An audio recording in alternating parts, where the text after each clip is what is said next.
કાવ્ય 6 ધૂળીએ મારગ.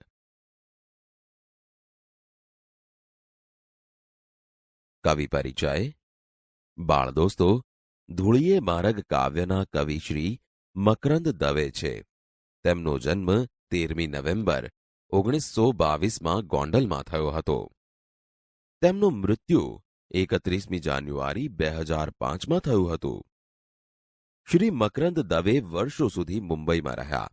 પછી તેઓ વલસાડ પાસેના નંદીગ્રામમાં રહેતા હતા. તેઓ ગાંધી યુગ પછીના ગાળામાં આધ્યાત્મિક સાધનાને અનુલક્ષતી કવિતા રચનાર મરમી કવિ હતા.